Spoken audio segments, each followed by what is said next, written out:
Hello, and welcome to a brand new episode of Monday Night Therapy. I'm your host, Minnie Hunt, and with me tonight is our superstar, Fred Sacco. Hello, everybody. Happy to be here. How'd you like that? Did I do better this time? That was great. That was phenomenal. I literally have chills. So yes. Well, good. So this is a do-over or round two, however you want to look at it for Fred. Since we didn't get to, I look at how many people are here to see you. We didn't get to see your face last time I had you on. We cleared out all the bugs, fixed all the issues, and so now we have the one and only Fred Sacco. Yeah, this is great. Yeah, I'm glad we got a second chance to do it. And I will adjust my lighting as it gets darker here. But and not that I'm like worth seeing on video, but I'd said to you privately, it's like I've been in so many Zoom calls over the last few years. I hate seeing a logo that flashes and there's nobody there. Like it's just like it's not a real person. So this is much better, and I'm happy we get another shot at it.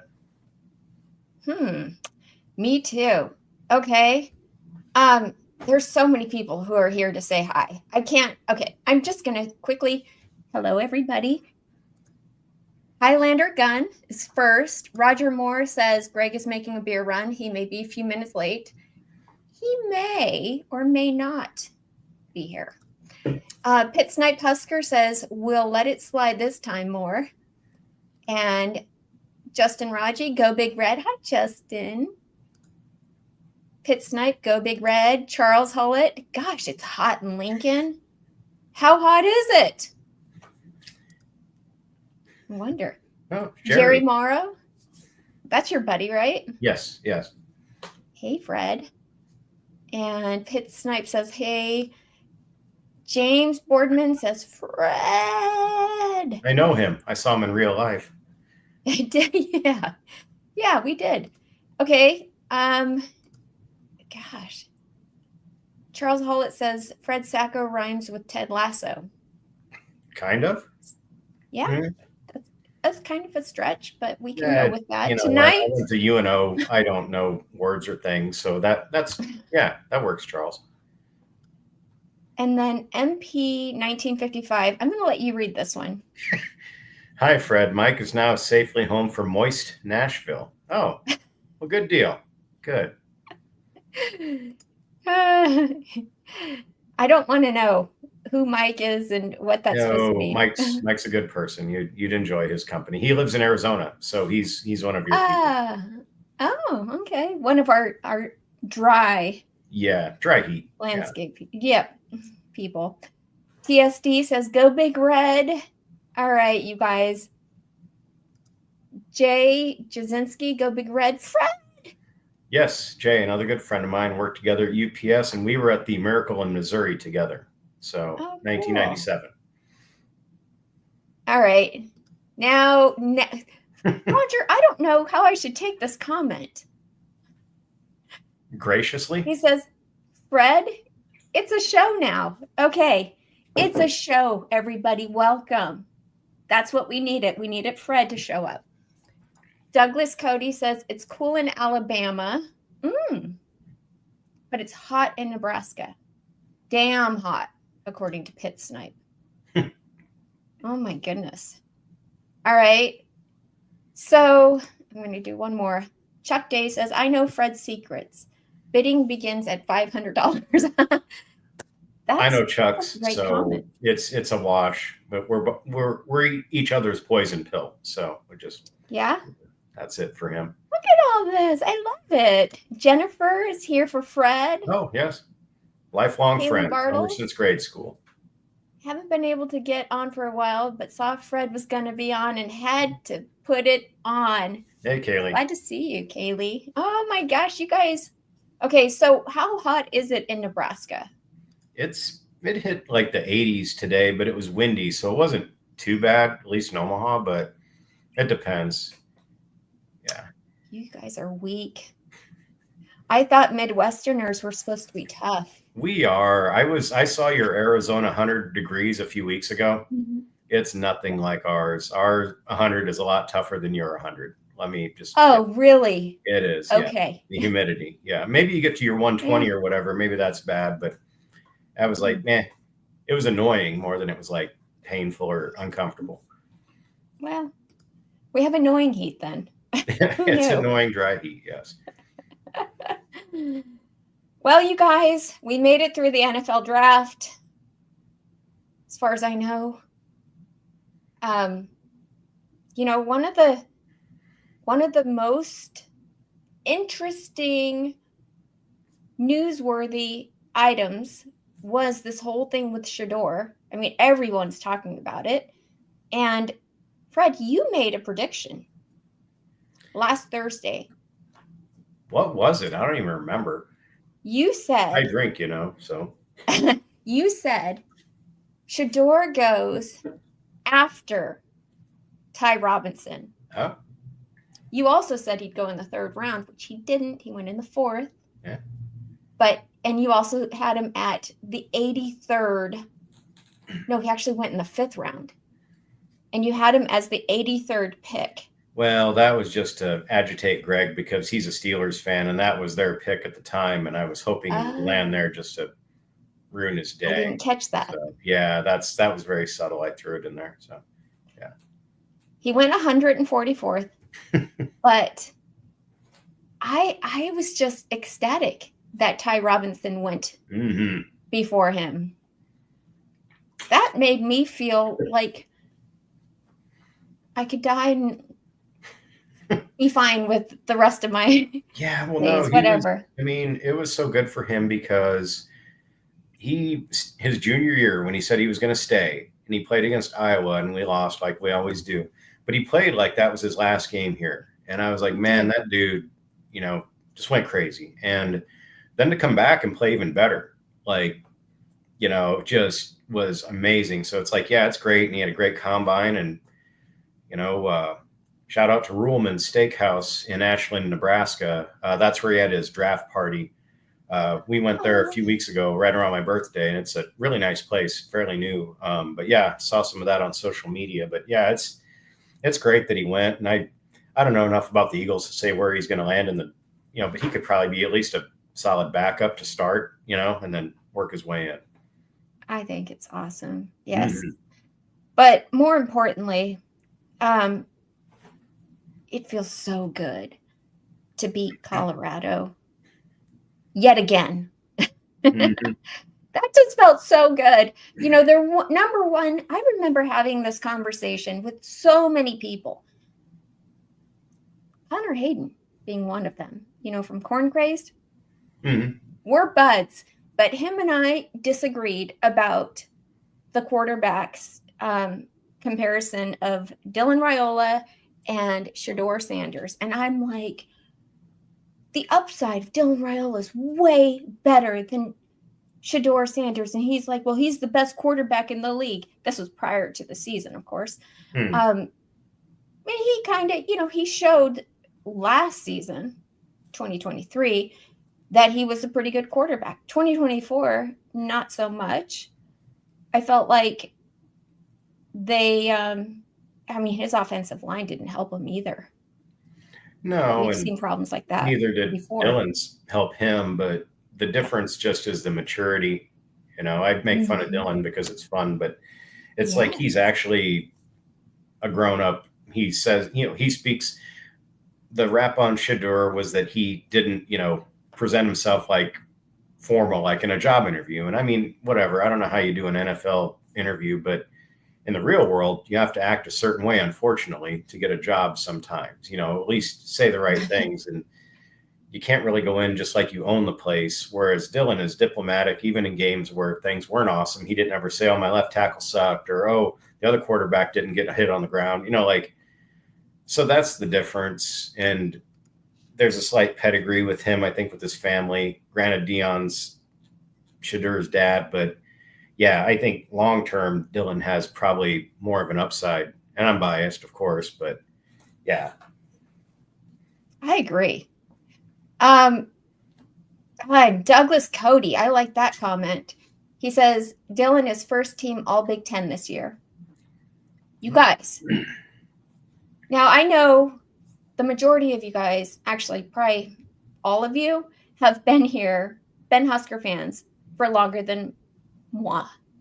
However, okay, I look at things from a different lens because of my newer fandom, right? I have no idea what it feels like to have NFL type quality on your team. But this year, I think Douglas Cody is right. We could be looking at Dylan being All Big Ten this year. It's possible. We have better wide receivers. We have a really good tight end who could still potentially be the starting quarterback. Good running backs. We have a scheme that'll work, that makes sense. But again, it's the same thing as it's been for 2 decades. If the offensive line doesn't produce, then we're back where we've been for a long time. So, you got to kind of show me after a little bit. Everything sounds great and everybody has star ratings and all that. But like you said, a lot of us have been here for a long time. And to quote the, great Scott Frost, we've seen this movie before, and all the hype and all the, from burn the boats to restore the order to the process to whatever Riley did and to they'll need to adjust to us. It's like after 2 decades, it's like, if Greg is in the chat or any of the other people with 8th grade sense of humor, the rubber's got to meet the road at some point. So we need to see it. But I feel good. And I watched that GM that we have, that Pat Stewart guy, and that was pretty enlightening. Like, I didn't know anything about him, and the way he talked about stuff made me feel a little bit better as far as like an actual plan. So yeah, we could be getting there accidentally even. So hell yeah. Look at this. Dana Williams on Facebook says winning the off season. That's right. Undefeated. I love it. And Andy Harris. Hey, Andy. Andy lives here in Arizona. He says, we are now growing bamboo at Nebraska. Just watering the bamboo. Okay. Well, that's... that was the quote from Coach Raiola. Oh. Last press conference. He compared our offensive line to bamboo. And he said, you just have to keep watering the bamboo. I like it. Apparently there's a book about that. So yeah, I don't know about that, but if he thinks that's, we got to keep watering the bamboo, then if it protects the quarterback and wins us games, I don't care. And if it doesn't false start and it can actually execute a long snap, even better. So yeah, I think we have a pretty good offensive line now. Based off, first we're going to go, you did get the format, correct? Yes. Yeah. What do you think? First time reading the format. There was a lot of stuff in there. Okay. No, it was good. It was kind of like the similar things I'd already written down prior to. So yeah, a lot more detail. You have a format as well. My own. Yeah, it's not great, but yeah.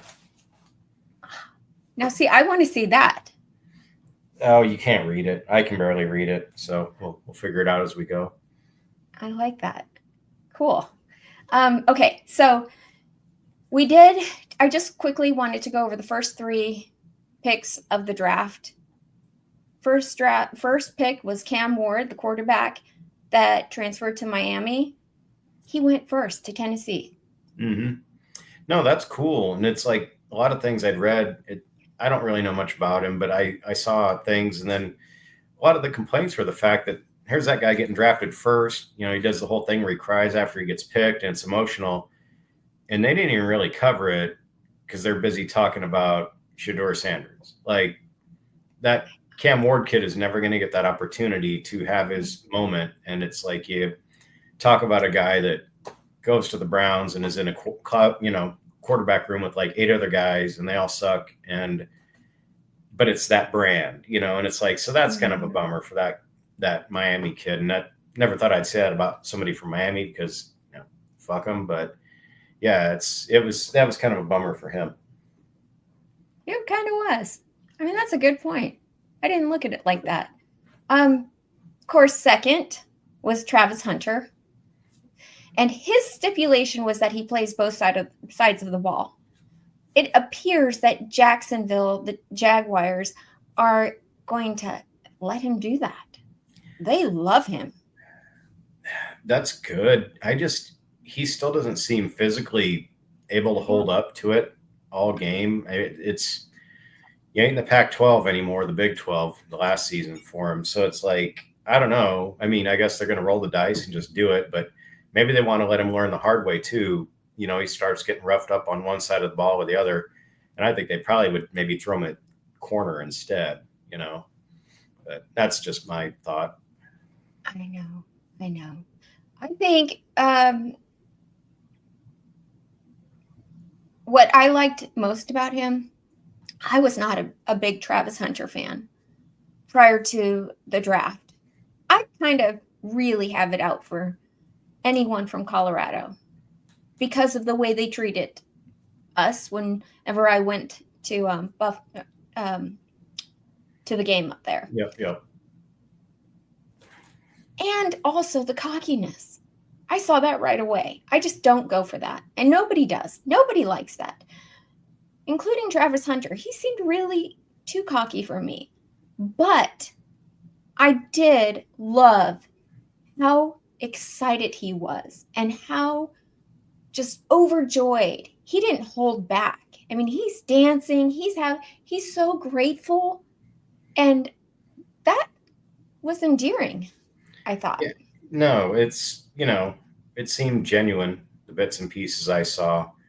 It's not talking about the watch and, being just all about my brand and my song and my cars and all that. It's like, and then they showed a picture of Shedeur like in a pool, and for a skinny man, it's like he has more man boobs than like I do. It was just very oddly proportioned for the guy that's supposed to be like some next generational talent. Like I just didn't get it. Like look it up, you'll see it. Greggle it. It's rough. Like, are you serious? Oh, he had man boobs? Yeah, it was just like, it was strange. I felt uncomfortable seeing it. They figured out what causes that. It's like too much estrogen. Well, he is a bit of a soy boy, so I can see that definitely. I love this. Jay Jasinski says Travis Hunter proved himself more than Sanders. Boo, see you. And then Justin Raji. See, Justin's always on. He just has the best comments. Travis was the only good guy on the team. I kind of see that now. Yeah. Nothing else. He worked his ass off playing as much as he did but you know what? He wants that requirement. I thought only he wanted the requirement in college so that he could boost his stock. But if he still wants to do it in the NFL, that's fairly impressive. So maybe he just wants to, ride as hard as he can and, burn out instead of fade away. Well, I think he just loves football. Yeah. Pretty obvious. There's guys that just want to get out there no matter what they have to do. Put me on offense, put me on defense, put me on special teams. I want to play it all. Okay. Oh, gosh. These comments are coming in fast. Guys, you know what I'm going to do? With Fred's permission, I'm going to open up the phone lines. You can actually click on a link.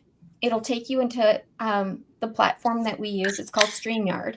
If you don't want to show your face, you don't have to. Just when you go into the settings part, just click on no video. Okay? I'd give $5 if John showed up. That would be the best. Just $5. He's not going to do it. No, I know. John's tough. It'd be at least 10. So I love it. I love this. Oh, this is my ultimate.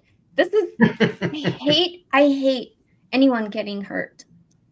And I'm glad that I didn't realize it happened till after the game. But oh yeah.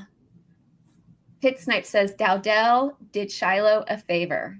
if I knew it happened at that moment, I would have enjoyed the game even that much more Oh because, my God. it's just like, yeah, you reap what you sow.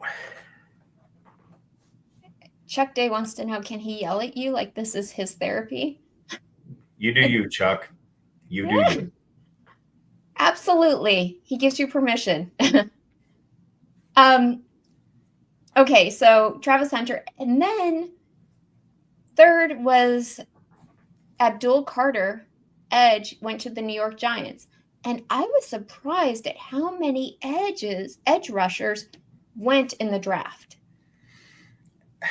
I mean, to me, I think it's a little bit of the way the league is. If it's still, to me, it's a lot of the West Coast offense. So you got to have the quick edge rusher, quicker the better, a guy that could get in on the quick pass or drop into the flat, get in the way, zone blitz stuff. So I think that's the trend for the very little that I follow NFL. But if that's the case, I mean, we'll be probably firing out some good edge rushers in the next couple of years out of Nebraska. So that'll be pretty sweet.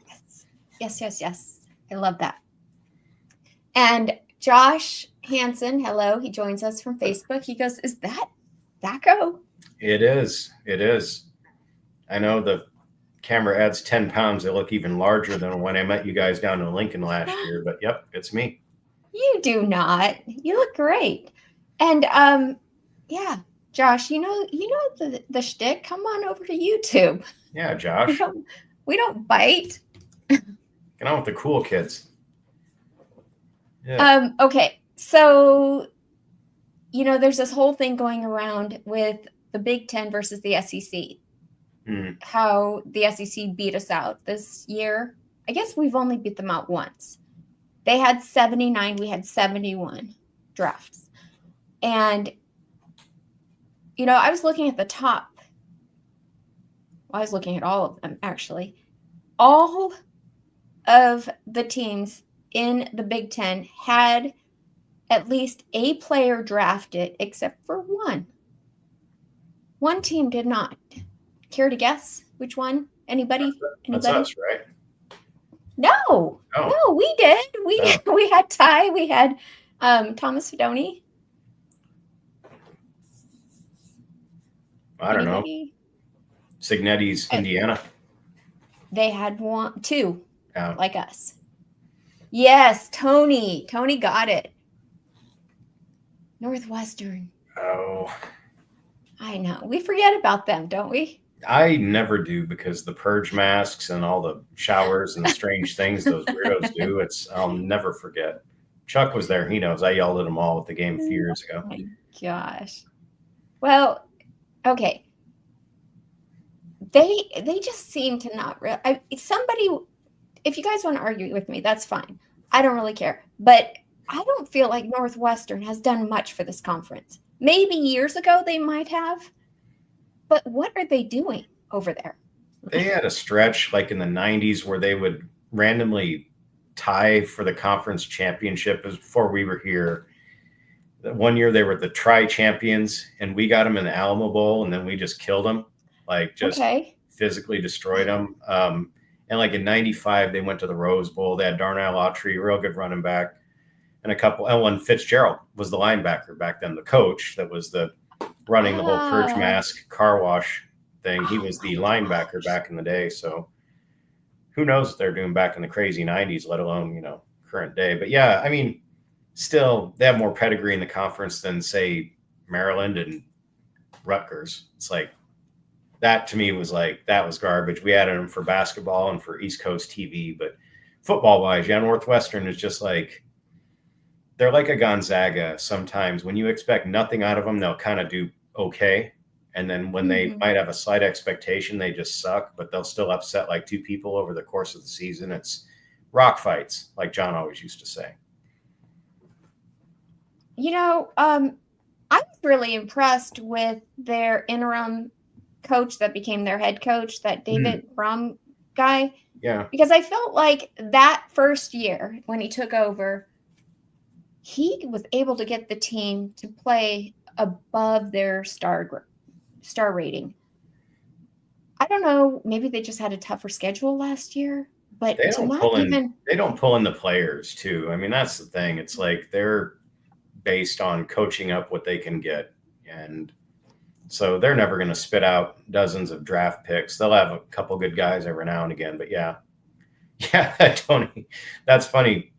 Me and my friends joke about that all the time. They always would show this great workout facility off the water and all this great they do. stuff, and then years later you learn behind the scenes they're doing sick stuff in the locker room, and it's like this is just this weird.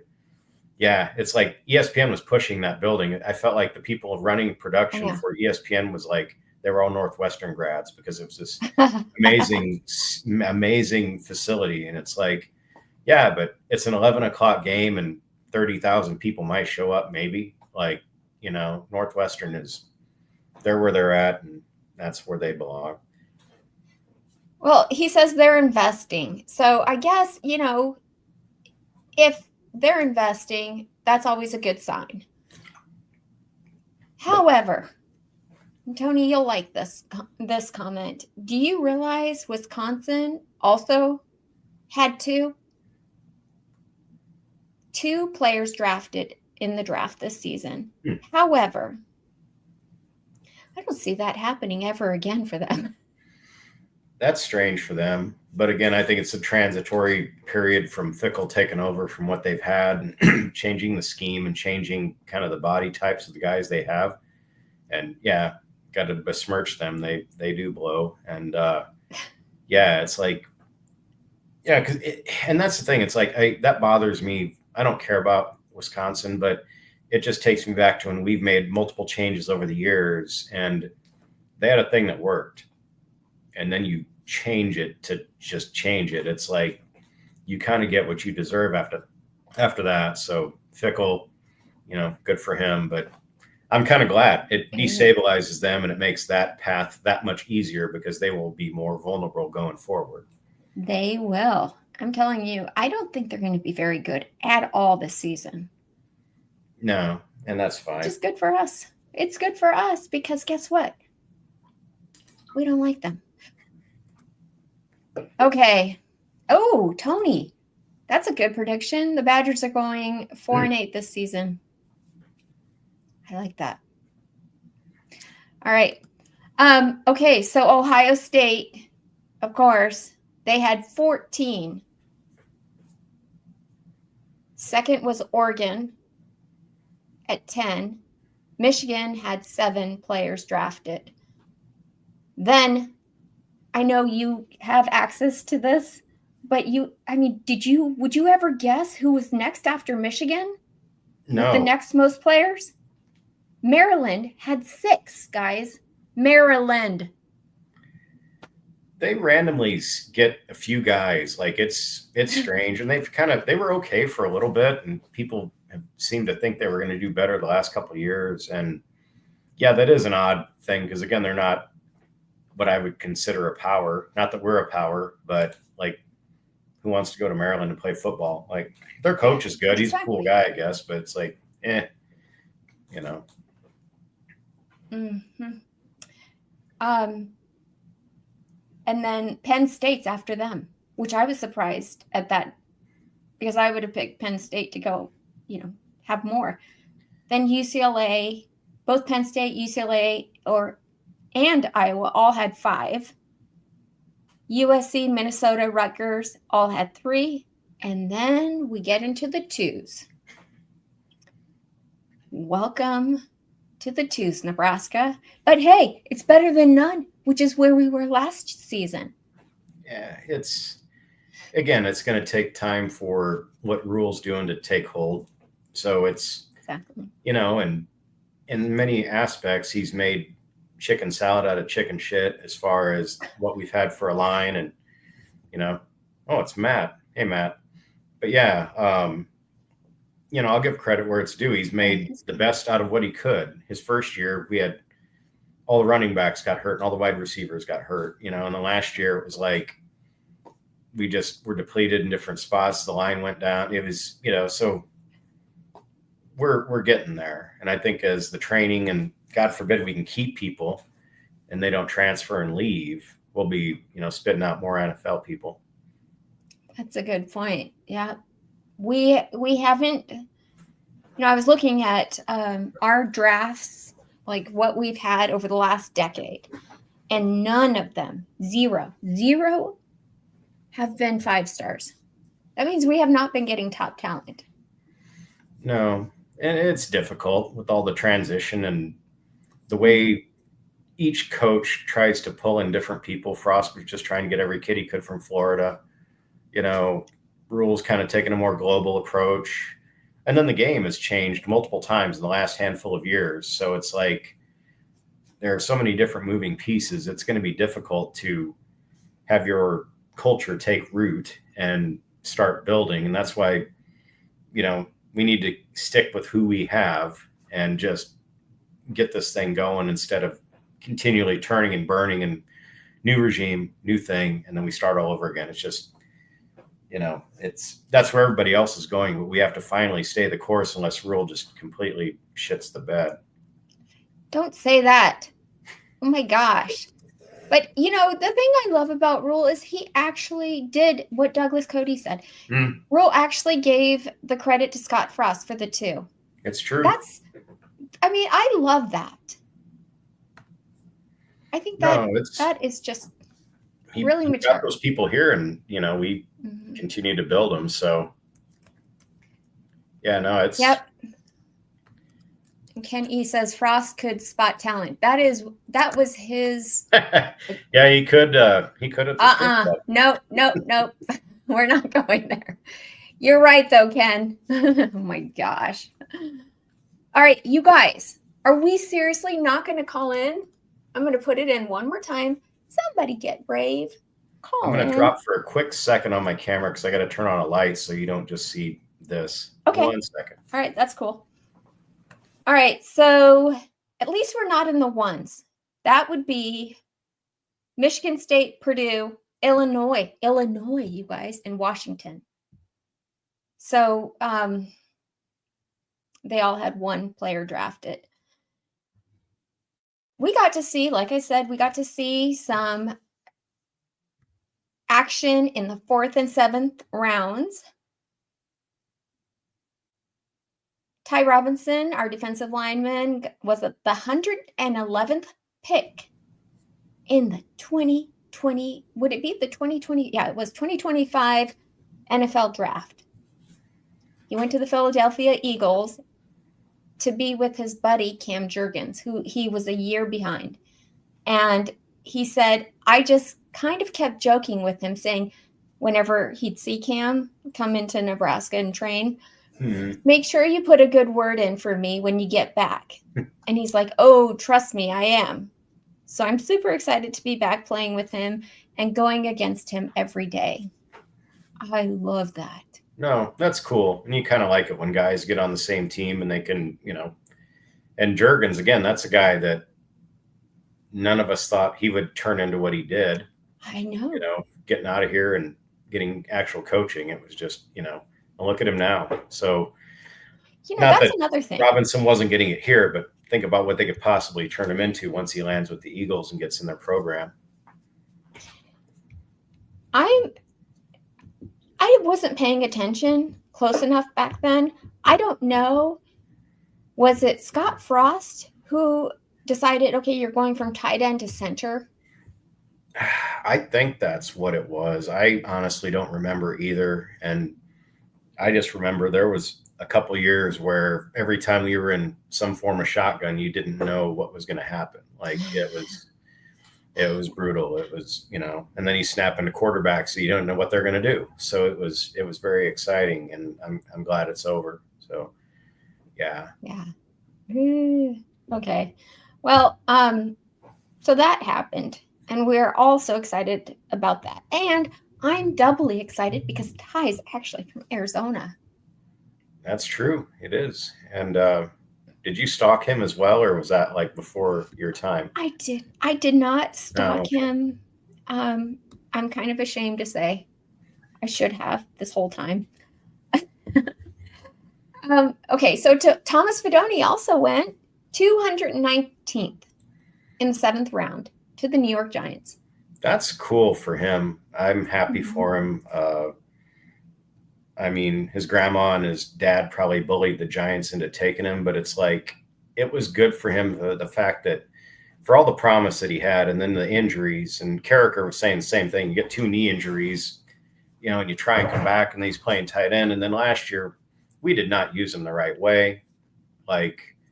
So for him to land anywhere in the draft, like I thought he'd be a unrestricted free agent, like one of those guys they pick up later. And, so yeah, very good for him. It is. I'm surprised, pleasantly surprised. It was his going to the combine and performing so well there that I think, and obviously he must have interviewed very well. That's one thing that Nebraska's doing. There's no way we're sending out any players to go interview with NFL teams that aren't prepared. No, we're coaching them on how to be prepared. That's the thing that separates Rule from a lot of them, because, I mean, he wasn't setting the world on fire with the Panthers, but he knows the game and he knows how to talk, and he can give every guy a template of what you have to say and do. So and that's a great selling point and recruiting point. You would think it'd be like, do it this way. Don't do what, Shedeur did. So yeah. I love it. Okay. Well, Thomas actually said it's a lifelong dream come to fruition when he interviewed with the Giants. He wasn't expecting it until he got the phone call. That seriously, those comments make me want to cry. I think it's just so just heartwarming, and you're so happy for him. No, it's cool. And it's like, I remember the Giants like long ago when they had a guy named Mark Navarro, and the rap on him was he always had 2 bad knees as well. So it's kind of like now they got a new tight end, 40 years later that also has 2 bad knees, but he was tough and he made some big plays. So hopefully Fedone has a decent career with them. Yeah, I love it. Okay, so we did also get some undrafted free agents signed from Nebraska this weekend. Okay. And I know, oh my gosh, look, I was just talking about you, bud. That's Corncrazed. Oh, it's Connor. I'm putting it in the comments one more time. If anyone wants to call in, it's right there. There's the link. He says, Thomas is my favorite draft story. It's kind of mine too. Yeah, it was a good one. Undrafted free agents, do we want to still claim him as ours? Isaiah Nair.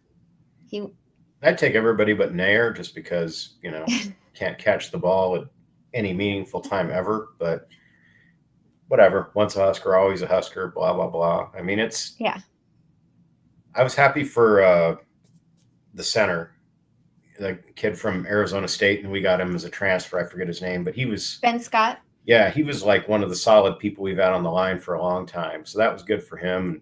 It's good to see Nash go to the Ravens, So I felt anybody that gets in there just to do it, and just thinking ahead as an old person now, it's like if you can make money in the NFL for however long, 4 or 5 years, you get the NFL pension. So it's like literally just get in there and hang on, and you're made. So good for them. Yeah. Okay, so Isaiah Nair, San Francisco 49ers. Isaac Gifford went to Rule's old team, Carolina Panthers. Yeah. And Nash Hutmacher went to the Baltimore Ravens. I love that. John Bullock, Tampa Bay Buccaneers, and then Jamal Banks also to the Baltimore Ravens. So this is a good, another shot for these guys. We'll see Nash, gosh, I hope he does something. I think he'll be okay. I think he could be,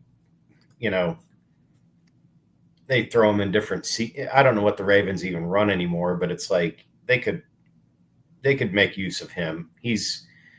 I think they'll bulk him up again, because I think last year losing the weight seemed to hurt him. He didn't have the heft to stay in the middle as much, to clog things up as he did the year prior when he was closer to 330. So it's possible that It's probable that the NFL will at least push him to get up to 305, 315, something, like that, and just say, get big again and clog it up, Polar bear and turn into a polar bear again.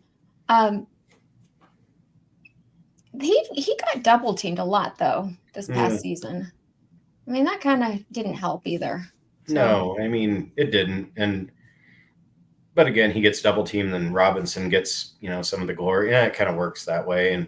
But in the NFL, if he's a D tackle or nose tackle, I mean, he's got to be heavy. He's got to be big to plug up that middle. So, yeah, hopefully he does well. And he's a former wrestler, so, good for him. You guys. I like more because of that. Uh-oh. You asked for it. No. Here he is. He's alive. Oh, it's Connor. Connor Hayden. Hi, you put me on. Great. Hey, bud. I was just listening to what you and Fred had to say, and I wanted to check in. I know I've been MIA for quite some time. I'm on the road, no studio, no apartment, no nothing. So it's really hard for me to make content. But I still enjoy watching you guys and listening to everything happening. I miss you, Connor. Miss you but guess too, what, man. guys? He's going to be like my neighbor in a couple of days. Yeah, I just for a quick update, I signed my lease in Scottsdale. I move in on June 20th. I'm gonna be pretty busy until mid-July, but I'm gonna get my studio set up again so I can start streaming and making content before football season. But I've been really busy working and traveling. So right now I'm in Austin. I'll be in New York for 2 weeks starting on Thursday. So it's just a really tough slate for me, and it's hard to make content during that time, But we'll be back making stuff, so I'm excited.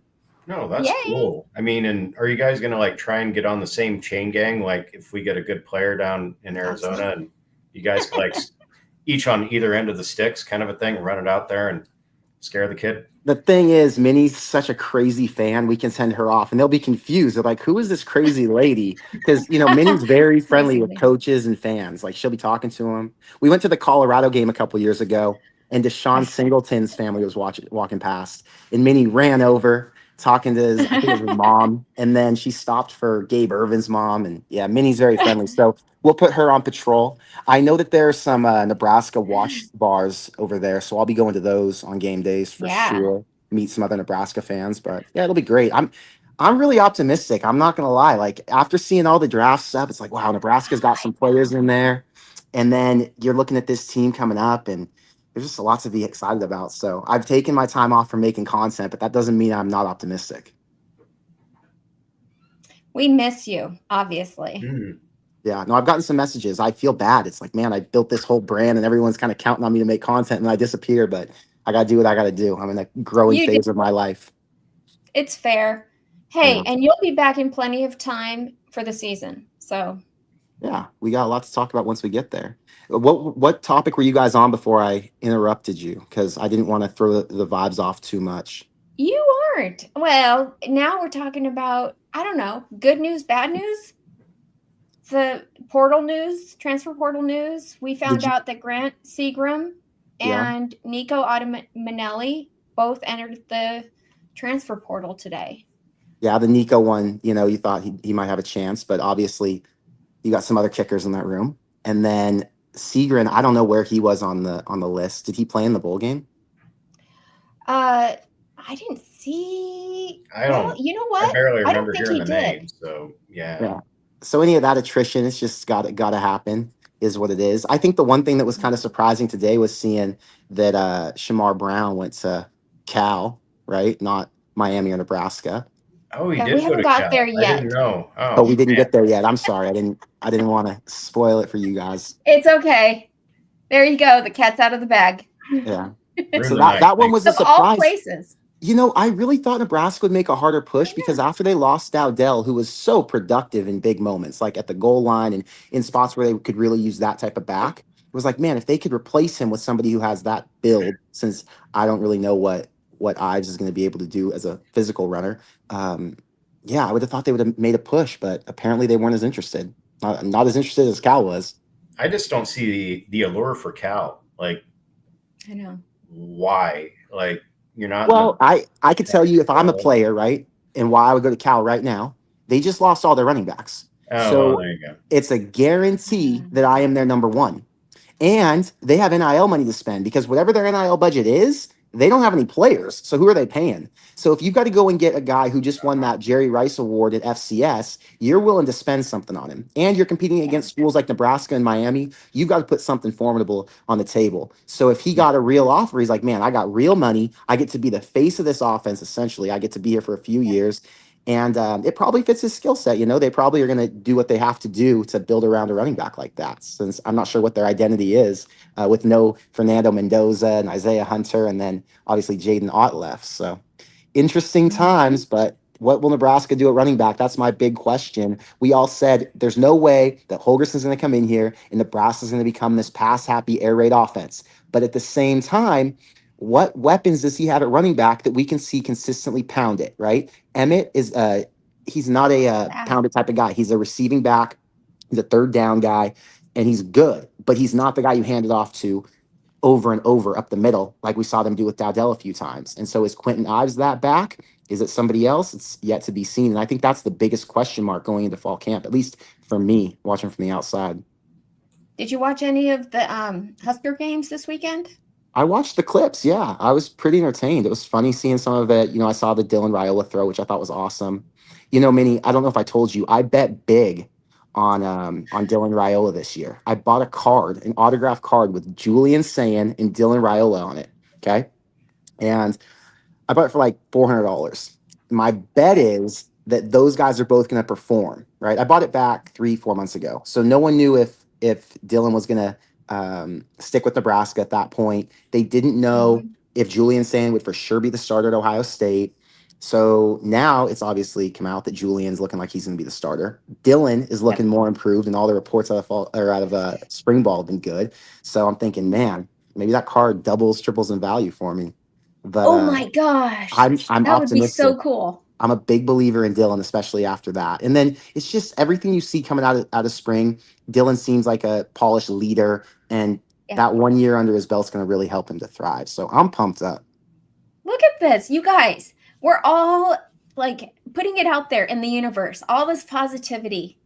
I love it. We're all positive, right? Are we all on the same page? Like positive vibes going into the season. What do you think right now the general consensus is? Like last year, fan base was feeling 7, maybe 8 wins. This year, what do you think the general consensus is? Oh gosh. Everybody I talk to. Oh, go ahead, Minnie. I'm sorry. No, you, because this is the real truth right here. These guys are the real like truth. It's old OGs. The people that I know and talk to, it's things I've said many times. If anything less than 8 wins is a failure, like that's just it. So it's got to be 9 or more, regardless. Yeah. For me, I mean, I'd be okay with 8, but I'd also be I'd be like, I felt at the end of last year, okay, we went and we won the Weed Eater Bowl or whatever the hell that was. Like, I have higher expectations. But yeah, I think just people I talk to, but I know people that are kind of like Greg that always think we're going to go 15-0. And some of them will be like a little bit more in the, we're going to win 10. We're going to make the conference title game. It's like, okay, I hope so. But after 20, 30 plus years of this, I need to actually see it, Yeah, Matt Stainer's high. He's got problems. So yeah. The thing is, that whole 10-win deal like last year, I kind of called that out and said that was brutal optimism. It's way too much. It's just something to get people excited. And I really settled in. Yeah, just too much positivity, though. I was thinking 7, 8 wins last year was realistic. And I said if they only got to 6, something went wrong, which it obviously did. And they ended up with 6. I think going into this year, I would cautiously say 8. But I think there's a bunch of reasons to say that they're going to win 9. And I think there's an outside shot at 10. And although last year and the year before 10 was obviously not realistic, this year I think it is. And I think part of it has to do with their competition, their schedule, and now having a quarterback who's a vet, an offensive coordinator who we all trust a little bit more. And it makes me excited to say it because, man, hopefully Nebraska can have something real so that they can build on it, since it doesn't feel like they've been able to really build except outside of the portal or through the portal, since they haven't won enough. But I don't know. We'll see. It's still time to figure out all the pieces and where all these transfers plug in and who's going to be expected to perform. But off the bat, the receiving room is going to be good. You trust the offensive coordinator to be able to utilize those guys the right way. And then the offensive line, Elijah Pritchett getting a lot more love than I thought he would, right? Elijah Pritchett, yeah. like out of nowhere, people are talking about on Twitter. They're talking about, oh yeah, CBS has him mocked as a first-round pick next year. Like, what are we talking about? And part of it has to do with his size. And then you saw in that spring showcase, obviously he was one of the strongest dudes on the team. So I don't know, maybe there's something to be said for it. He won the tractor pull. For Pritchett, though, did you monster. say CBS or like CVS, like he was going to get like antibiotics? CBS. Broadcasting system. Okay, cool. CBS. The mock draft that I saw on Twitter was with him in it at like around 20, I think, and I was so surprised. I was like, wow, that's a lot of hype. Obviously those mock drafts mean nothing, since last year this time I believe our boy Shedeur and Quinn Ewers were both projected top 5, and that went a very different direction. But yeah, interesting. Wow. Oh my gosh, that is so exciting. You guys, I love that we're talking this highly about just transfers that we just got. That's amazing. It was a serious portal call. It really was. We're building a major team. And I agree completely. Keanu Davis looks like a beast. Mm-hmm. Gigantic. That's another one. I don't even think about that, okay?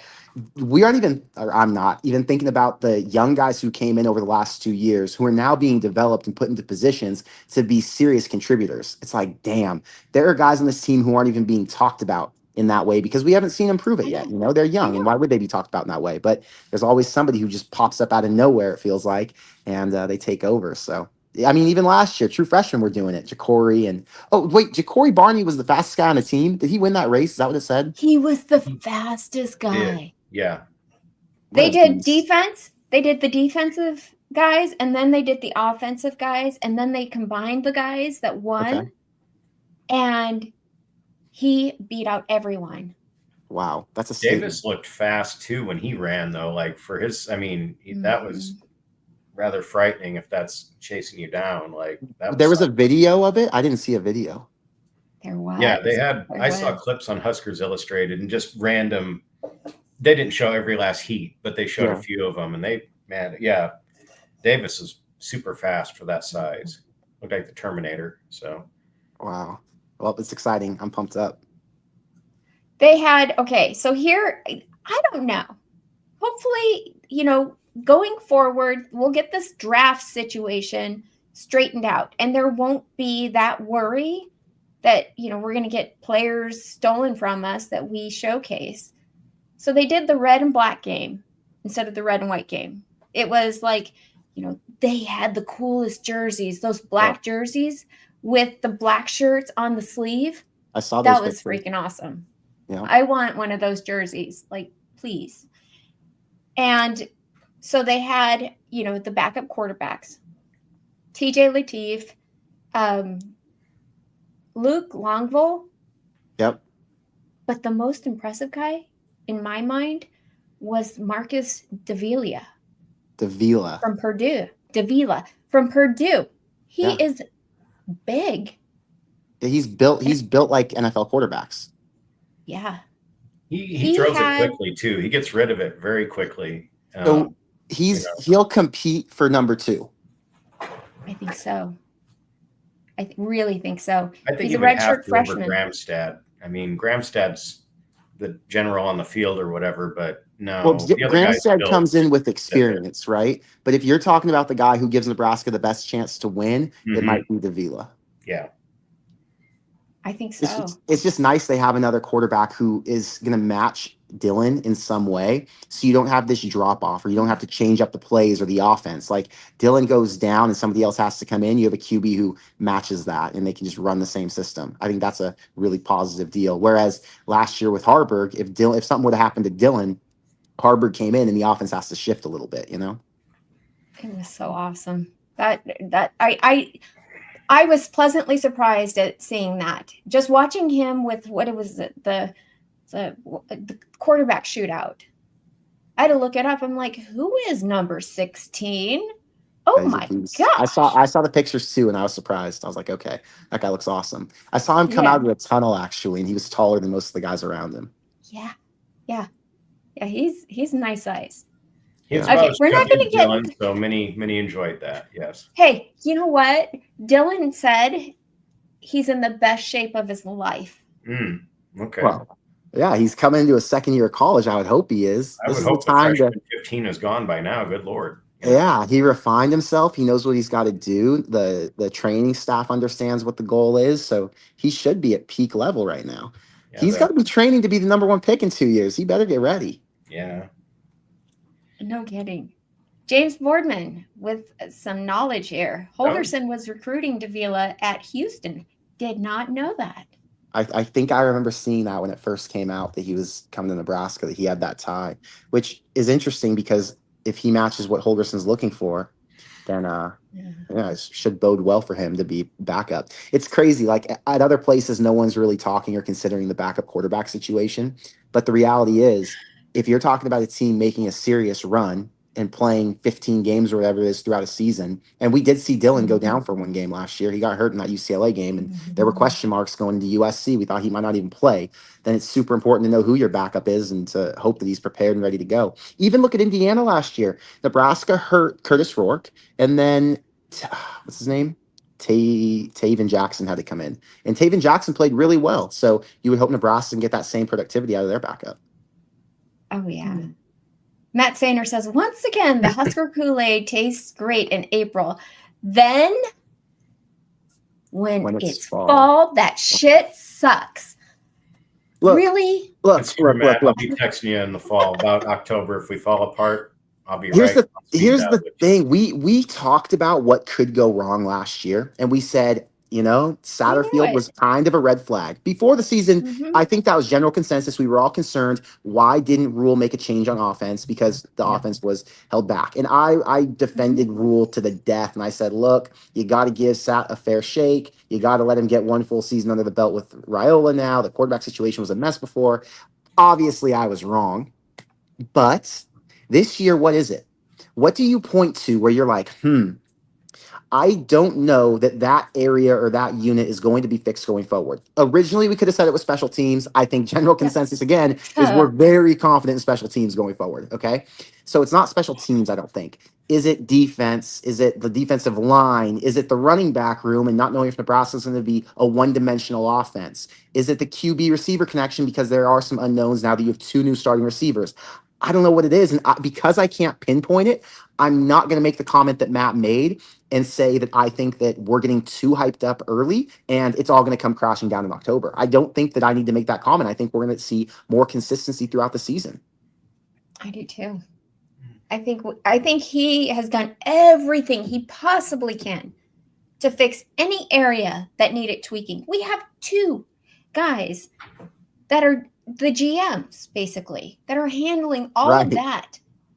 Yeah. Player evaluation, all the money, all that. I mean, I think to make that comment and say it's going to be the same as what we always see, because that's what we're familiar with and what we know is a drop off after the first 3 or 4 games. I think there has to be a justified reason behind it. And like I said, you can say that to other years, but you can't say that now because Rule has gone above and beyond in making sure that he patched up the holes and fixed the areas of need, which makes me way more excited. I'm glad I'm not making videos right now because I might make some, Kool-Aid up videos that people are in the comments complaining at me for getting people too excited, Well, I don't want to pour out your Kool-Aid, but it's also like, to me, I still feel like we're going to be the same deal that we've had forever. We will go in 3-4 weeks in. Our offensive line is what it is. Yeah. We have the best depth ever. We've always heard this. We had the best spring. We had the best winter training conditioning. We're bigger, stronger, faster, 3 deep at every spot, flip guys around. Then the center gets hurt or a guard gets hurt and 2 guys get flipped. And then the quarterback's getting murdered and we can't run the ball. And then it's like, it's the same thing. And I mean, I just can't with that. So it's like, to me, That's the argument you can make, though, which makes sense. Yeah, and it's always the same because we're trying. I mean, we tried. They got Ben Scott years ago, and then we're trying to pull in. We got Pritchett, and hopefully keeps it in his pants. We got all these other people and other things, and it's like we just need to keep people healthy, and that's where the S&C, strength and condition, comes in, and the blocking and the pad level, and you don't get rolled up on, and guys don't get their knees blown out. But it's like, well, and I the depth. hate that part the of it. depth is really important. You know. Yeah. We do have a ton of depth at offensive line, by the way. And I'd say I'm more confident than ever about the team now getting freshmen in who can contribute right away. The first year it was Cam Lenhart and who else on defense was a true freshman that was good? I don't remember. Second year it was Shavers and Willis McGavey. Okay.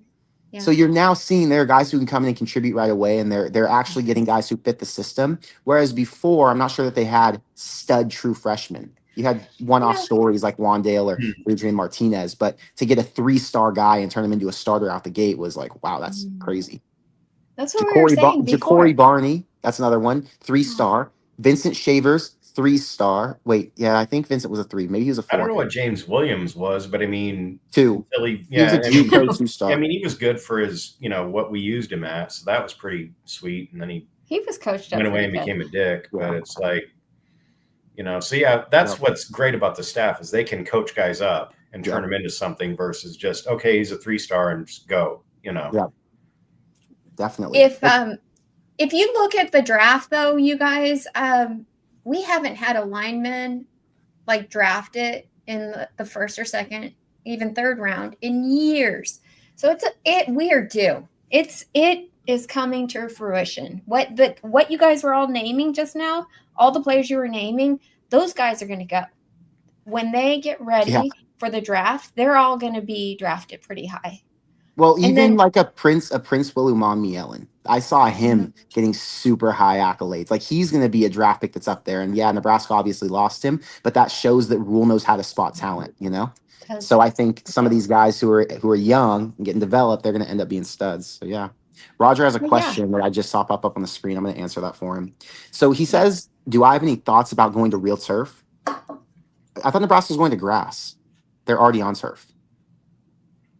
Or am I missing? No, I think that's what he means. I think he means real grass. Okay. Yeah. Real turf is in real grass. Okay. So I know I've heard this, like, statistically, you have more injuries on turf than grass. I actually have personal experience with this. So my senior year of high school, the first game, we're in like the third quarter, second quarter. I was playing receiver. This is horrible. I ran like a 10-yard hitch. And I kind of planted. We're on turf, not grass. And I was going up against this corner named Ifo. I think his last name is Okembre. He played at Oregon.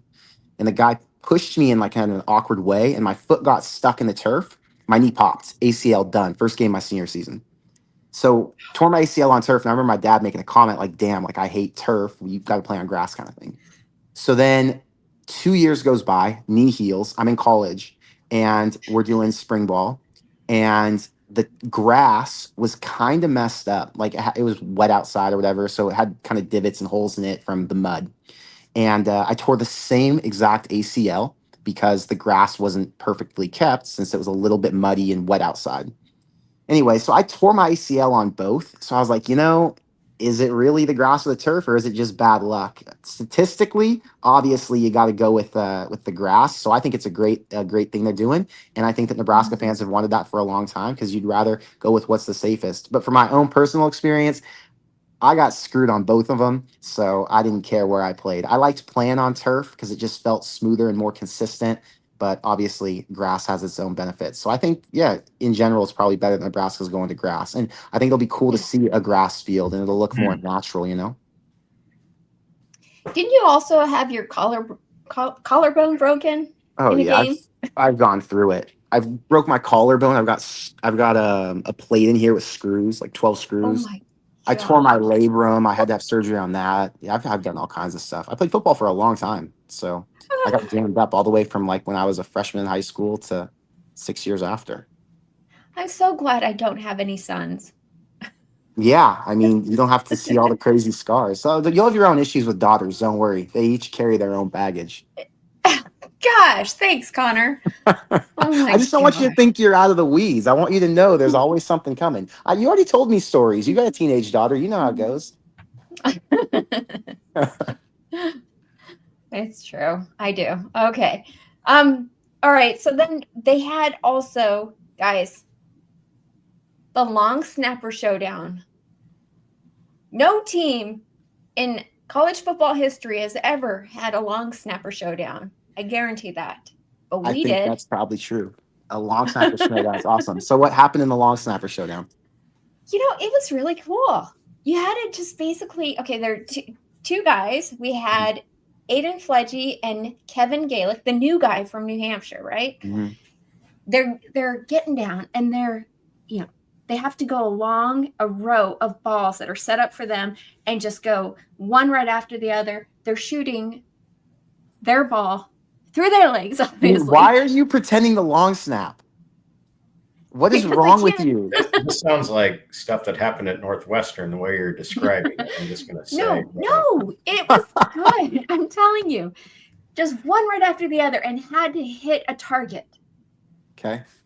We should be doing this every year. Okay, well, what happened? Was Galick the winner? I hope. You know, I honestly don't know. No, but he I was. know. I think he hit almost all of them because you would snap. You had to just go from station to station, hit it, and the pylon was 10 to 15 yards away. Got it. He knocked them all down from what I saw. Okay, that was another red flag in the past couple of years was long snapping being an issue. So to know that they patched that up feels pretty damn good. Look, you guys are just talking the Kool-Aid into me. You've got me leaned back. You're just pouring Kool-Aid down my throat. I've been trying to chill, not focus on Nebraska football, live my life, not let this offseason overwhelm me. I can actually sleep right now because I'm not making content, getting all excited about football season. I'm just chilling. I can sleep peacefully, but my heart rate's going to start going. I'm going to start reading Husker Online and start looking stuff up. Getting me pumped up for 4 months away. Sorry. We'll have to hide your keys. You're drunk on Kool-Aid. Literally. Jesus. But okay, that's positive. And then we also had what you talked about, the speed contest. Did you see the freaking tire flipping contest? They did a tire flipping? Okay, I'm out of the loop when I didn't even know they did that. They did. Mm-hmm. They did. It was one of those gigantic cat tires. Giant tractor tire. Yeah, taller than a man. Yep. Okay. And they had the black team versus the red team. Okay. It was insane. What were they doing? Multiple guys flipping one tire? Yeah. Nice. Yeah. And they got a rhythm. They got I know you make fun of me for yeah, because we don't need you tire flipping in your office right now. Interpretive dance. Go. They're flipping tires, all of them. But then they got momentum. They figured out if they flipped it with enough force, it would go a flip and a half. Yeah. And they got it. They won. I think it was the black team that won. See, I actually would have really enjoyed being at this. They were saying that there was only going to be 20,000 people in attendance or whatever it was. But this would have been actually fun to go to and see, especially if you care about these players and know who they all are. It's interesting to watch them do all these random challenges. It was fun. Just to even watch all the clips. I ate that up. Oh, and of course, we didn't even discuss Dylan Raiola's swoosh. Yeah, that was the first thing I saw, and my jaw dropped. I was like, all right, this is the type of shit that's going to go out, and then people are going to now have a reason to say he actually did something cool and not Mahomes-like. He actually did something that was impressive that other college football fans can say, okay, I respect it. I still think it was AI generated. I'm not quite proven that it's real. Do you remember the clip with what's his name? Michael Vick. No, wasn't it? The Steph Curry thing from a few weeks ago when he launched the ball across the court and he missed the shot. Did you see that? No. Okay, so Steph grabs the ball. He's at the corner of the court and he launches it to the other side and it's the perfect swish. But then 2 days later, it came out the other angle and he missed by like 6 inches, and it just made the net swish. So it wasn't actually real. This Dylan one, it was the perfect angle because you could actually see it go inside the hoop. So there's no way you can say it was AI. There's no way you can say it was an edit or an actual miss. Dylan really did that. I was impressed. I don't know. Got to see a different angle or something. I need Dean Blandino to tell me if it happened. So 3 different shorts. Yeah, you've got 3 different angles. Yeah, Fred, you're living in denial. Brother, you're living in denial. It's okay to get hyped up and drink the Kool-Aid. It's okay. Dylan is him. James says Hoiberg is now recruiting Dylan. Yeah, exactly. James is right. Nebraska needs a Dylan on their team. I love it. Yes. I mean, that was the best and totally unexpected. See, the problem is you went in as a doubting Thomas, Fred, because I told you about it beforehand. So when you're watching it, you're like, there's something wrong here. To be fair, your estimation of everything that Dylan does, it's kind of like in Braveheart when the legends of William Wallace came through and he's smiting people with fire from his ass. It's like it could be or not, So yeah. Fred, why are you being pessimistic? Fred, what are we doing? That's why they brought me on. I'm the counterpoint.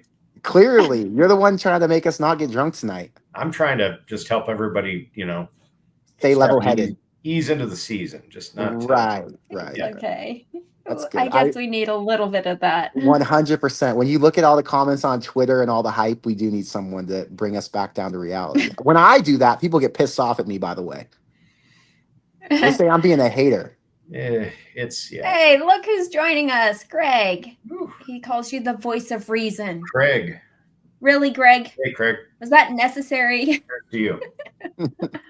To be fair, Minnie, you are one to get off the rails a little bit.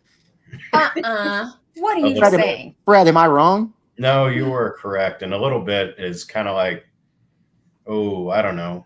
Cam Jurgens his first couple of years until he got good. So right. I think you have to realize though. Yeah, that's nice. Thank you. There are rails, really? Do we Here's have the thing. In a different lifetime, Minnie was a Nebraska cheerleader. And so she's just very passionate, right, Minnie? Am I wrong? No, I truly am a Nebraska. I'm a cheerleader at heart. That's just who I am. Okay, Fred, when I go on Instagram and I see, how players repost each other's posts on Instagram? Mm-hmm. Every player I click on Nebraska's team, every player, guys that I've never seen their pages before or whatever. I have one person mutually following them. It's always Minnie. She follows every single Nebraska player, no matter first round, second round, or first string, second string, third string, walk on. Doesn't matter. She follows them. She likes all their stuff. I'm like, this chick is a super fan. I am absolutely shocked. I will not hear such talk. That is just amazing to me. She's so reserved about all the other shows, So. Right. She keeps it calm. You guys, come on now. The other day, Fred, wait, Fred, we went out in Scottsdale the other day. When I say the other day, I mean 2 months ago. I wear a Nebraska hat everywhere I go. Okay. Religiously. My whole closet's Nebraska hats, Nebraska stuff. I have every show I wear a different Nebraska hat, right?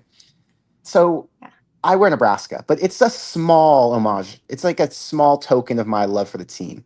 Minnie pulls up to the bar, full red jacket, making sure. And she's like, yeah, look, we're both wearing Nebraska stuff. I'm like, Minnie, it's a Friday night in February in Scottsdale. This isn't a Nebraska watch party, but that's who she is. There you go.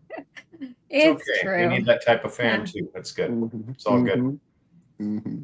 We don't discriminate. No. Yeah, no. I don't miss a chance. That's for sure. Oh my gosh. Okay. What's next on the docket? Well, let's see. We did the tire flipping. There was also a wing stop eating contest. These guys had to eat wings. Offensive line, defensive line dudes.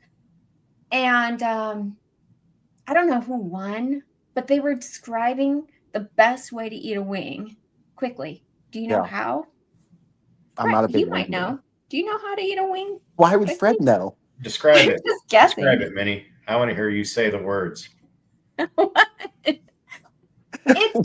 kind of I listened. gross. I watched the wing eating contest, and they talked about how to eat flats and drummies. So please, Minnie, You have to like regale us put with it the in your instructions. mouth, twist it, and yeah, I can't Tell us, finish Minnie. that. Please No, describe it to I'm us, done. Minnie. I'm done. I didn't realize where I was going with that. Minnie's Okay. false starting just like our O-line. So. Yeah, exactly. Okay, so it's something about the drumstick. You got to twist it the right way, and then flats. You're supposed to pull the bones out. I've watched those little TikTok videos where they break it down. I did see Terry Braden eating a wing. I think it was him, right? Terry Braden. Did you guys see that? Yes. Okay. Yes. Then I saw some players some were wearing like those latex gloves, and then some were wearing Adidas gloves. Okay, who's eating wings with Adidas football gloves on? That was like pretty crazy to me. But Were they we all like got our own strategy. habanero or like ghost pepper? They didn't want to get burnt up. Why? I know. Like, That's fair. Protect yourself. yeah. Did they say who? They didn't say who won that. Somebody Dylan said won his black own wings. before all of that. He ate like Shut 80 up. garlic parm and just like inhaled them. And Oh, Dylan did Not it. true. yeah, it was No. amazing. Oh No, wow. he didn't. It was like Oh. one of those No, he didn't. mukbangs you see on the internet. Dylan did a mukbang of eating wings. Yeah. Minnie, why are you saying no? He didn't. Did he not? Because Fred is making fun of Dylan Oh, and his what? weight. Oh, that's mean. Dylan's a good-looking guy. Why are we making fun of Dylan? He's a good-looking dude. He's in good shape. He lost weight. Why are we being mean to him? Yeah. It's fun. That's fine. Fred, you're an Keeps Minnie on asshole. her toes. No, Fred, he's acting like John Johnston right now, Minnie. What the hell? I know. I don't get I it. met the man once, and it just turned me into this. It's like Picking on people. Emperor Palpatine. John just turned me. So Clearly. Mm-mm. It's okay. You balance out Minnie and I because we're nice. that's it. I'm the other side of the force. Yeah, clearly.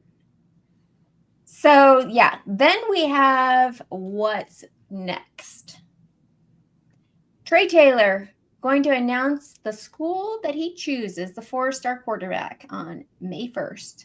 All right, Fred. Which is Thursday. Just give us. He's got Illinois, he's got A&M, LSU, and Nebraska all on his list. Okay. If you had to put a percentage for each school, what are you saying? Or just give me the percentage for Nebraska and then the overall percentage for like the second. How many teams you got? 4? You have Illinois, which is his home team, his home state. You have Texas A&M, a team who's on the rise, and they currently have a dual threat quarterback who looks pretty good, but he'll be on by the time that Trae Taylor gets there. You have LSU obviously coming off a special quarterback run with 2 Heisman winners in the last few years. And then you have Nebraska. Ooh. Jeez. I mean, I think Those are some Illinois would be the heavy lowest. hitters. Okay, I agree. Just because it's like, why? Other than it being his hometown team. Yeah, I'd say us maybe 20%. Like just because A&M is like they are willing to just throw money at people like crazy. Fair. Like they don't care. LSU probably the same, and it's LSU, even though Brian Kelly's just like a jackass. So it's like, and then I put a very low percent on Illinois just because it's like you got to look at Brett Bielema all the time, and that sucks. So it's like, yeah, I don't know. So you think Nebraska's only got a 20% chance to land Trae Taylor? Yeah, I really do. Wow. I just do. I can't. Minnie, can you give me your percentage chance? Oh, Minnie's got to be like 75, 80. Minnie's going to drop 94. Yeah. Yeah. 99.9, but she's cautiously optimistic. So yeah. I'm going to go with 75%. Is that okay? Fred almost spit out his drink. Jeez. I'm buying a lottery ticket. We're getting done here, and I'm going to go get my lottery ticket right after. Okay. Thank you. Rocky says 95. What's your analysis, Minnie? Why 75? Oh, come on. Because Dylan's here. Come on. And he threw the ball through the hoop. And he's Fred, 10% less fat. So Fred, shut up. Minnie, what's the reasoning? I'm a ventriloquist. Go ahead. Finish. Watch me drink water while Minnie talks. So Yeah, you're ridiculous. Okay, I do think Minnie's onto something. I'll tell you this. No player comes to Nebraska for their spring showcase right before he commits if he's not serious, which means in my head, Nebraska's got a 50% chance. Now, if we want to be a little bit more reserved, I'll say 45% chance. And then the other, I'd say, goes to either LSU or Texas A&M. I don't know. I haven't been paying attention to his recruitment, so I don't know who's on him harder. But it's going to be one of those two teams or Nebraska. I think Illinois is out of it. I think it's all going to come down to one of the heavy hitters. And then I think he looks at Nebraska as a heavy hitter at this point. You got a 5-star quarterback from 2 years ago. You have a Dana Holgerson, who's a stud. They were aggressive in the portal, getting new receivers and offensive linemen. So they've shown a commitment to that side of the ball. Let's say LSU 55%, Nebraska 45%. Final answer. And if he does come to Nebraska, I will not be surprised. Me either. And Vince reminds us, don't forget about Dayton. Nobody's forgetting about Dayton. Dayton's next year. Dayton comes in next year, so he'll be 1 year before Trae Taylor, which is crazy to think about because that means Trae Taylor's like a 15-year-old kid right now. Right? He's a little kid. If you graduate in 2027, well, let's think. 24, 25, 26, 27, right? Yeah, he's like a sophomore in high school, which means I think he's 15. That's crazy. Oh that's the age I like to start stalking them. So that's perfect. Minnie. I don't even have to like. If the roles were reversed and I said that about a woman, that'd be so creepy. There's so many things I can't say as a girl. There's this girl named you Harper have no Murray, idea. and she's 15. Right. That'd be so creepy. Anyway, we'll give you a pass. You guys don't understand. I have to take advantage with what I can because take you guys advantage. Just quit talking to me for like 30 seconds. Just stop. If you were to say that guy's a dude, yeah, you can say that. If I say that, everyone's like, "Oh, she likes that guy," like in a not just like sports talking way. You're innocent and you're sweet, you're nice, and so I give you a pass on all the crazy things you slip out and say. Okay, if you say something that sounds questionable, I just automatically know Minnie is not crazy. She just doesn't even realize she said something a little funny. I think that's called a sploosh pit. Called a sploosh. Yeah. It's okay. I don't even want to know what that means. I don't even want to know what that means. Okay, wait. So now going back. This is what happens, Connor. It gets bad here sometimes. Is this what I like? I don't usually watch this show because Monday nights are hard for me, but tonight I jump on and I'm hearing some craziness. I keep my show PG except for after games when I have to cuss a lot and yell, and then it gets to like rated R sometimes. But I keep my stuff mild. John Johnson, I already know he likes to go a little more X-rated, so I get it. Corn Nation does it different. We do it different. It's okay. I mean, we'll find out on Thursday whether or not he is stockable. Good. I'll make sure I don't follow him on Instagram. Short shorts, Minnie, or sleeves rolled up. You're sick. I won't stalk him on Instagram until after he commits, though. Like, I don't really get invested in these players until they actually say they're coming to Nebraska because the clout farming is so annoying to me. And I'm not saying that he's doing that at all. Like he actually is coming to Nebraska and he's pumped up and he seems super genuine and nice, right? But there are guys who will go and they'll do everything they can to get all the Nebraska followers and make sure everybody's tweeting about them and their visit and, get hyped up, Nebraska, I'm coming to town. When in reality, they have zero interest in actually coming. They just like to play the game, So I don't pay that much attention to the recruits until they're locked in. It's interesting in this case because people are excited for him because he's a 4-star recruit, number 4 guy in the class, I think. And he's so young that in my head, even if he does commit to A&M, LSU, Nebraska on Thursday, how much weight does that actually hold? There is so much that's going to change. This is college football. Head coaches change, OCs change, the players change because of the portal. I mean, the philosophy. There is so much that's going to happen over the next 3 years. I think this is more of a deal where it'll be really exciting and fun.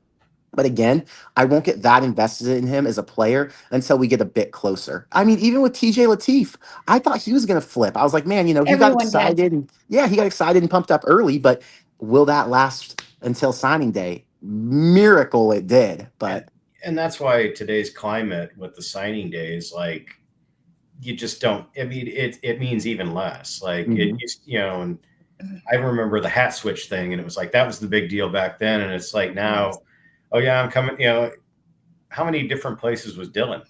Not to make fun of the Golden Boy, but I'm just saying, like, Ohio State, Georgia. You called him the Golden Boy? That's a crazy nickname. Well, I like Nebraska's quarterback, but we'll go with the Golden Boy. You're right, though. He was all over the board. I had to make 3 videos about him before he was Nebraska's quarterback. See, Dylan's making you work harder. He And did. The yeah, first time I met Minnie, Dylan. that's what he's doing to your friend. It's Okay, terrible. the very first time I ever met Dylan, I walked up. The first thing I said was, "Yo," I said, "I've made so much money talking about you on YouTube." That's true. And he looked at me and was like, "What?" I was wearing the Nebraska hat. We were at the national championship game, TCU in Georgia. And then I said, "We got to get a picture." I said, my Twitter will love if I get a picture with you. And he's like, "Yeah, let's do it." So I gave my phone to Dayton, who looked like a child. I mean, he was so young back then. And Dayton took a picture with us. And yeah, it was awesome. I was so happy to meet him. He was so cool. But yeah, you're right. I did make a lot of money off Dylan. I'm saying I lost track of all the videos. I'd watched your stuff back then and everybody else's, and it was like follow the bouncing ball. It's like it's just tough. Like, it's like I'm kind of like I'm just gonna wait until they're actually here.